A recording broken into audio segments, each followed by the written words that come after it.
They hyped the living crap out of Travis Hunter just to drive. And it's not just to the point where we even were like, what's going on here? Yeah, it almost became too much hype where we were like, something's going on. And they're doing the same thing with Kenny Pickett. I would argue that the future is definitely not Joe Flacco, but it's also definitely not Kenny Pickett and Blake likes to point to the Sam Darnold year last year, a legitimate comparison. I mean, Sam Darnold goes to a good offense, good offensive coach, and has a resurgent, not even just a resurgent year, like career year, got himself a big bag of money, throwing for 4,300 yards and 35 touchdowns, leading the Vikings to the playoffs, did not get him an extension with that team. They had a younger guy on a rookie contract that they were going to move forward with. Now, we don't have the 10th overall pick on our roster. I get that.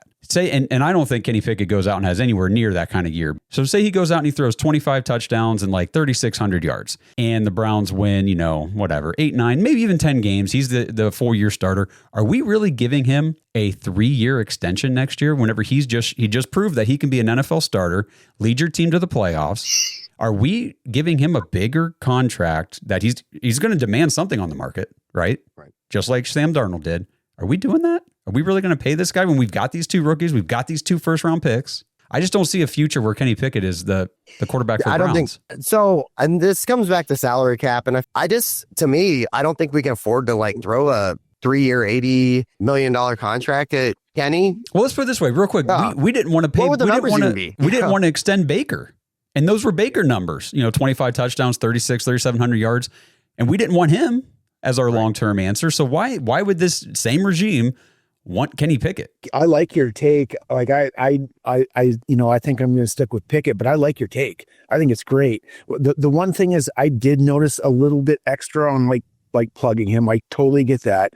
The biggest thing that I took away about Joe Flacco though, and him starting off the season, maybe handing it to one of the rookies, is the way that Joe Thomas on this program was speaking about how the veterans were so comfortable that Joe Flacco was in the locker room. And it's nothing against Kenny Pickett. It's just the way he was talking about Joe Flacco. It seems like there's a relief to the veterans and they want to play for Flacco, which they did and would be reminiscent of the end of the 2023 season.